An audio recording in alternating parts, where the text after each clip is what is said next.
Masih hudusnya surah Ghafir.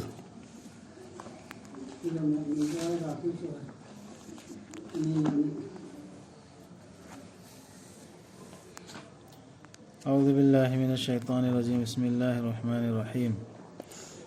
حاميم تنزيل الكتاب من الله العزيز العليم غافر الذنب وقابل التوب شديد العقاب ذي الطول لا إله إلا هو إليه المصير. ما يجادل في آيات الله إلا الذين كفروا فلا يغررك تقلبهم في البلاد كذبت قبلهم قوم نوح والأحزاب من بعدهم وهمت كل أمة برسولهم ليأخذوه وجادلوا بالباطل ليدحضوا به الحق فأخذتهم فكيف كان عقاب. وكذلك حقت كلمة ربك على الذين كفروا أنهم أصحاب النار الذين يحملون العرش ومن حوله يسبحون بحمد ربهم ويؤمنون به ويستغفرون للذين آمنوا ربنا وسعت كل شيء رحمة وعلما فاغفر للذين تابوا واتبعوا سبيلك وقهم عذاب الجحيم. ربنا وأدخلهم جنات عدن التي وعدتهم ومن صلح من آبائهم وأزواجهم وذرياتهم إنك أنت العزيز الحكيم. حاميم لارك أسيد هذا برق لبسي الله دقني فانقل بدو أخنگ بدو पापु copy बदु निंगम दना संजरक पबु याबी बदु लमन खुम्बदा साथी बदु मरांग काइबगी मपुदु लैतबनी इला अमत्ता मानतना मंगोंदनी पंथुंग फमदु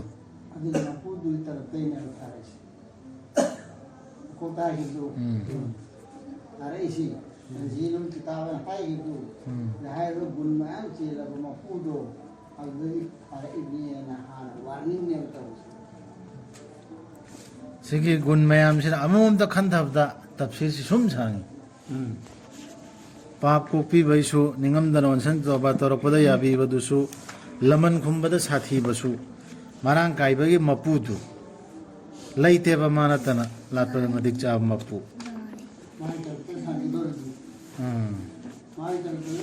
माई तरफ से हनगदौरेबा रामनाथ सोलोइदा सिगी सिरा दुम इसा खंथबदा अर्थ मैम चेंद्र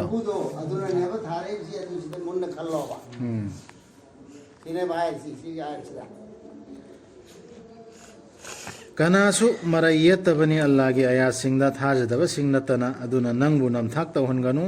मखोइना मरेंग फंगतना लेंग ओलिबदुना शहर सिंगदा मोइना मरेंग फंगतना मचा मसु यामे मखोगी टीम यामे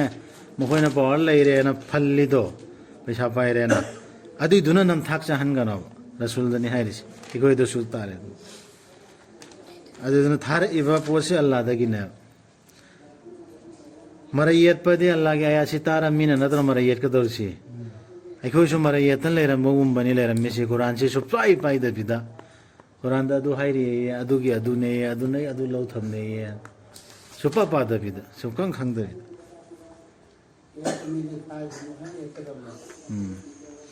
हस कुरान दा अदु हाइरसु यादेदा सोमदा अदु लैरि न तौरम चन नत्रो तौगुनुस मेरंग लेंगनो मिना होइबो याखिदबनी मखोइगी ममांगदसु नुगी मीसिंगना अदुगा अतोप्पा कांगलुपसिंगनासु मखोइदुगी तुंगदा सरौ तौगे निंखिबनी जाति खुदिमकना मखोइगी रसूलगी मयोक्ता माबु फानबा अमसुंग मखोइना येतखिबनी ओइदबा वखल्लोन पुथोक्तुना मदुना अचुम्बदुबु लाले हाइना कक्थत्नबा हाइदि अल्लाहदै थारइबा नूदा ओरो पैगंबर अमदा थारइबा अचुम्बदो आयातो अदु कक्नबा मरै नमथनबा अदुदगिदि अइना फाखिबनि मखोइबु कयादा साथी खरबनो अइना लमन खुमखिबदु अचुम्बा अल्लाहगे आयातसिंदु नमथनबा होनखिमने हाइदि एनी जाति गे मी ओइसनु अदु नमथरादि तौखिबा सजा थोखिबदु थौदोक्तु थोकनाय होजिक्स साथी दिल काबली लमन खुमबदा साथी दुआ मित्र अदुने उसले हाइबे कापसे आगे लमन ने क्रिया दिसो सिदो सुनी सिदानी लाउदा सिदा खंगे आला खंगे लोय नमना असुमना असुमना चुमखिबनि नंगे रबकि वहाइदु थाजदबसिंगदा मदुदि मखोइदि लैरगदबसिंगनि मैदा आदना मैदा लैरने अद्रै दुनियादना अदुम लमन खुमग्रेदना आदना हमको मैदा लैरदा फंबालबु पूरिबा फरिस्ता Singh अमसुंग मदुगी अकोइबदा लैबसिंगना मतिक मंगान सक्सोली थागतुना मखोइगी रप्पु थाजै मखोइना माबु अदुगा ngakpinaba nijai thajaba singbu फरिस्ता सिंहना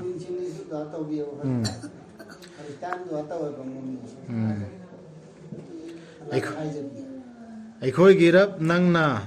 कोनसनबी pot खुदिमकपु नंगी मिनुंगसी अमसुंग ज्ञानगी मनुंगदा अदुना कोकपियु निंगमदना ओनसनजरकपा हाइदि तोबा तोरकपदु अमसुंग नंगी लंबीदा चच्चबा सिंहबु अमसुंग ngakthokpiyo makoibu maikol dugi dandidagi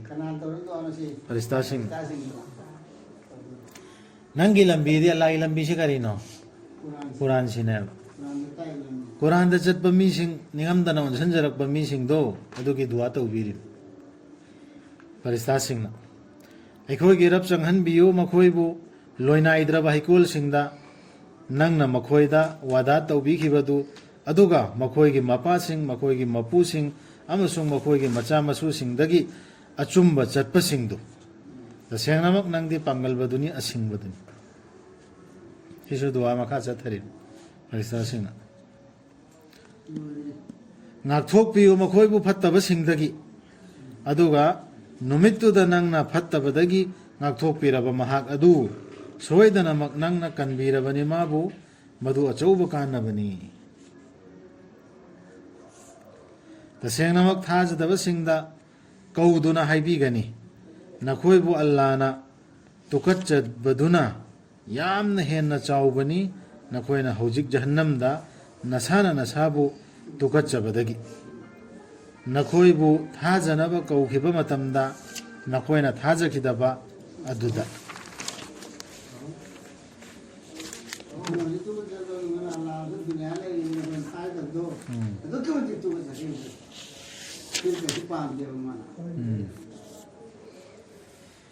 मखोइना हाइगनी अखोइगी रब नंगना असीबा ओइहनबिखरे अखोइबु अनिरक अमसुंग नंगना अहिंगबा ओइहनबिखरे अखोइबु अनिरक अखोइ हौजिक याजरे अखोइगी इपापसिंग अदुना लैरिब्रा मसिदगी थोखिनबा लंबी आदा हायरकदोरि दुनियादा अमक लाइसी आदा सिरमिंगैदा लाएदना अद्रगी अमका सिहल्ले अमका हिंगल हल्ले आदा अनिरक सुखरे अनिरक सिरमदे कोई दुनिया दे हिंगल लाएदना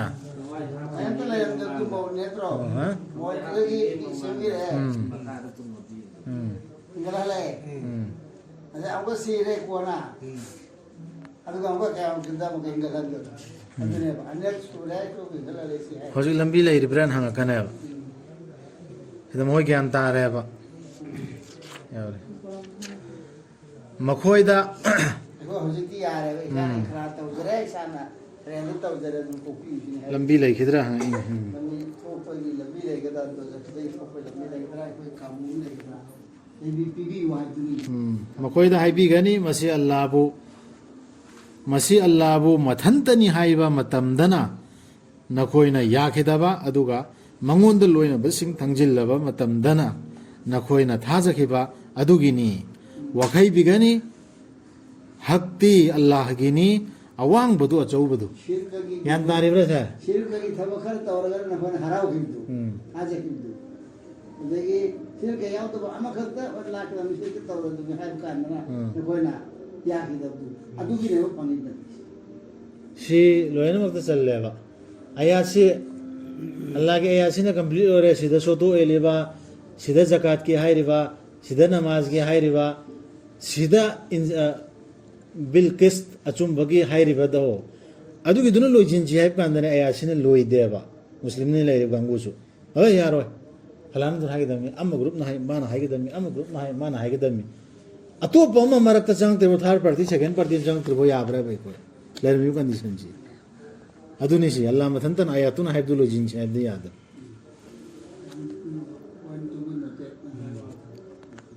माननी उहनबीरबदु नखोयदा मागी खुदमसिंग अमसुंग थादा बिरकलिबदु नखोयदा आसमानदगी चिंजाक मसी कनानसु खंथदे निंगमदना उनसिनजरप महक्तु नतन अलाम अदु तौरोसो दु मेना हर प्रति सेकंड पार्टी मरकता खिल्लगा एखोय तफसीरदा करीदा हराउदन लेरमसो फतवादा हराउदन लेरमसो अल्लाह के एथेनम कान निंगमदन उनसिनजरप मीदुदी उनसिनजरप मी याउदोर मतरो अदुगिदी महाक्तु अदुदी अदुम माइ पाकदोरिबा अदुना कौजो अल्लाहबु थमोय सेंगना धर्मदा दिने हक धर्म अचुंबा लान पिरे इदो अदुर सेंगना अल्लाहना हाइबदु इल्लो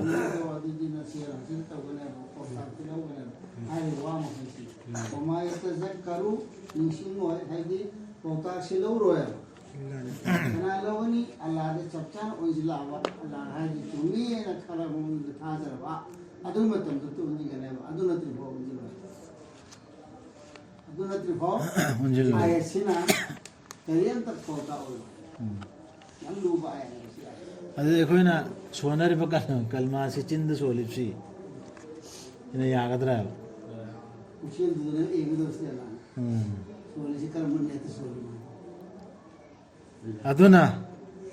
कौजो अल्लाहबु थमोय सेंगना धर्मदा मधुबु यानिंद्रबसु थाजदबसिंगना थाजदबसिंगना आयातसिरा चंग सेबद यादबसिंगना प्रोभोक असो यानिंद्रसो मोयद नुंगाइद फावरसो अखोयदि अल्लाह खकना हाइबद्रो कंप्लीट ओहन ओइगदमे मोमिनदि aduna ha ta fes वांग्रबनी मादी थाक पुमनमक्तगी अर्श की मपुनी थादबिरकपनी माना मपाउ खोल मागी मया थंगी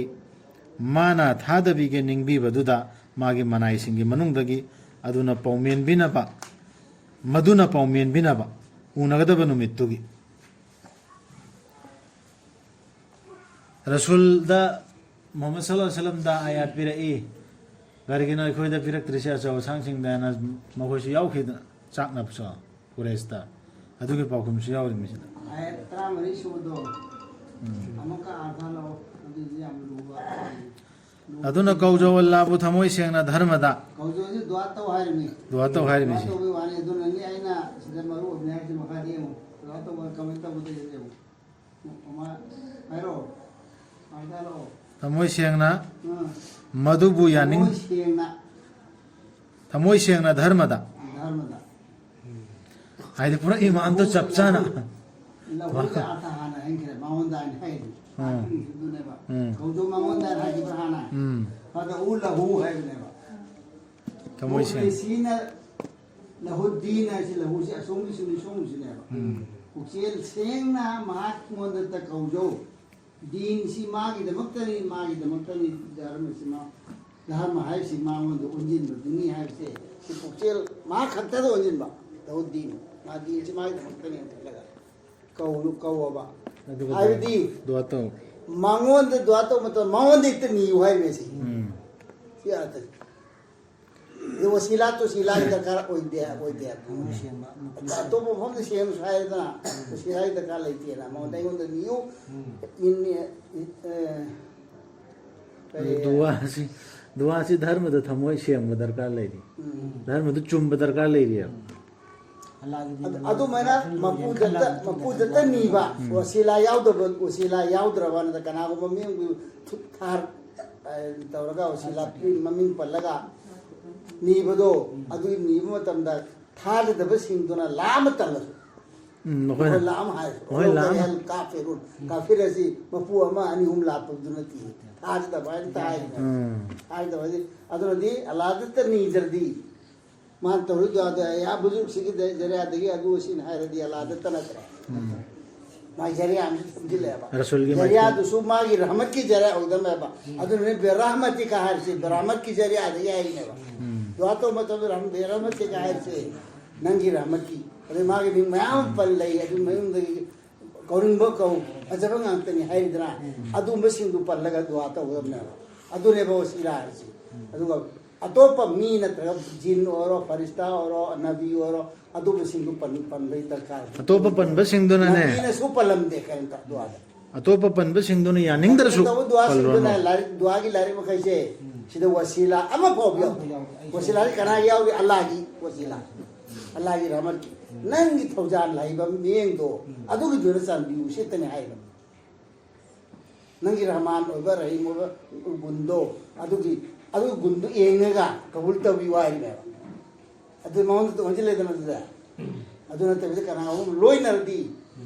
puchel lahu dharma singre ha yaram madi sel singre wa alagi da mak dharma o helu hai do adu men taw hai nabi yaram madi wasila si yaram madi nabi ki matam da sahabai karam lair me rasul lair ngai dane ekoi dini ibrahim da chatli men lair ma muktan lair me dor kores kangu se ekoi chum mi mena ibrahim yi wasila lauram bhai sahabai karam karum bhai yaram ya bhai chance lair madi am photo pande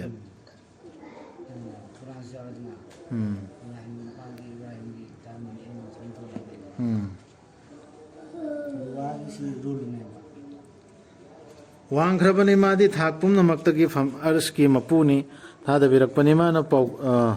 मपाव खोल मागी मयाथंगी माना थादबिगे निंगबी बदुदा मागी मनाइसिंगी मनुंगदगी मधुना पाउमेन बिनबा उनगदब नुमित्तुगी कुरान से रूसी कुरान है में बा इधरा रूसी रू है ना अल्लाह ने तो पोत हम ले रू तो बाबा रू खंग दे अल्लाह ने है रे ni ru si karino hangi wa do atoba da ada hangi nang hayo ru se Allah hukum ni karam da khamo ya ko pir ilmu sina ru si karino ji khamo wa hi suru kawi jibril surul amin kawi jibril si kam ta bono hada kan khamo ya jibril dia jibril pore ru se wahi se ru ne ba to ru si karino ji kanam khamo ya karino khamo ta bono दुनिया में दिल बोझे का नाम तौरे में खांगी दना सिंह तौरे में बाबा अदु खांग देव से ये आधे खांगे तौरे में बस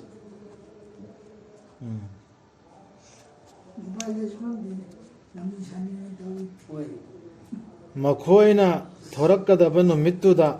लोट पलैरो एल्लादा मखोइगी करिगुम्बा पोट अमत्ता कनागिनो लैंगाक शासन पुनमक नुमित्तुदा अल्लाहगिनी मथंता ngaibadu thingamdrabadu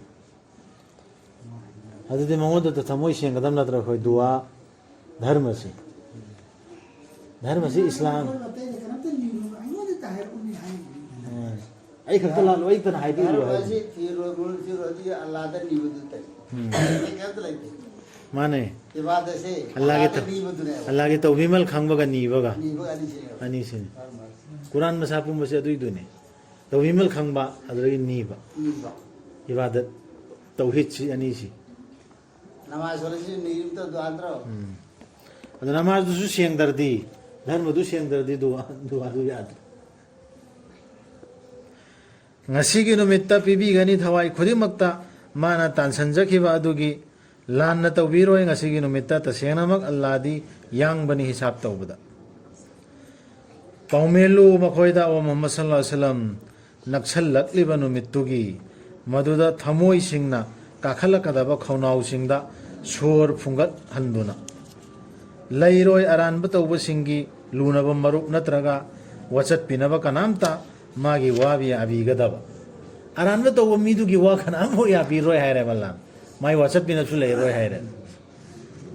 अदु गुना तो रचत पे मीदु कना नो सिफात उदर सी अल्लाह हाई लगद मीदु ngasi khangani mit singi namthak amasu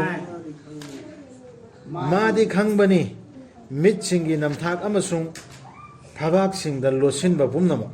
ꯃꯤꯠꯁꯤꯡꯒꯤ ꯃꯟꯐꯥ ꯍꯥꯏꯗꯤ ꯃꯤꯅ ꯈꯪꯗ꯭ꯔꯕꯅ ꯃꯤꯠꯆꯤ ꯂꯩꯌꯦꯕ ꯍꯨꯔꯥꯟ ꯃꯤꯠꯌꯦꯡ ꯄꯨꯔꯥ ꯃꯤꯠꯌꯦꯡꯗꯨꯅꯤꯅ ꯊꯥ ꯃꯤꯆꯤꯅ ꯁꯨꯃꯥꯏꯅ ꯇꯧꯅꯗ꯭ꯔꯣ ꯑꯗꯨꯐꯥꯎ ꯈꯪꯉꯦꯕ ꯑꯜꯂꯥ ꯑꯗꯨ ꯂꯣꯏ ꯈꯪꯉꯦ ꯑꯜꯂꯥꯗꯤ ꯋꯥꯌꯦꯟꯕꯤꯕꯅꯤ ꯑꯆꯨꯝꯕꯒ ꯂꯣꯏꯅꯅ ꯑꯗꯨꯕꯨ 마부 탐라가 마코이나 가우저리버싱두디 ngamdabani wayenba karimtasu tasenamak alladi madi atabaduni awbaduni wayel bichar su loina chumbagal loina tawe balladi allah ki kitab larik sida adu aikoina yanjeli bathar party second party se sigi sidi wayen bu sungam dise aikoina mitna uraba budhina uraba potna ngambra ba wayen ba ngamde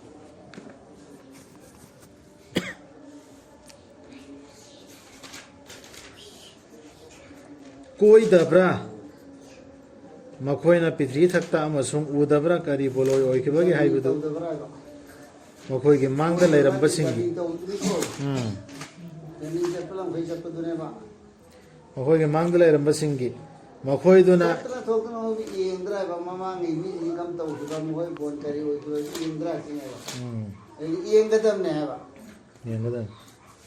मखोइदुना हेनखिबनी मखोइसिदगी मपांगलदा अमसुंग थमलंबा खुदमसिंगदा पिथरी थक्ता हेंदा लैरमद्रो jigsaw दुम अदुबो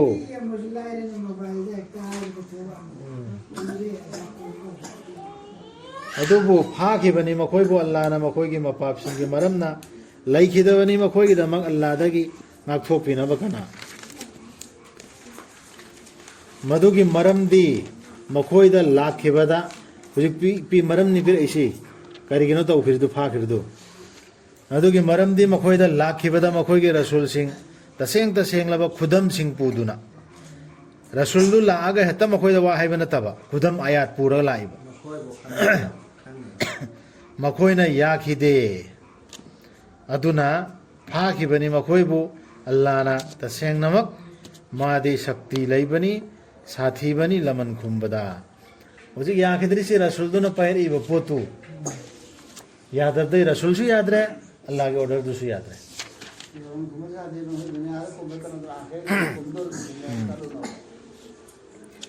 सोई दना इकोई ना सीमा खा हेंग चतर से सदकल्लाह लज़िम यार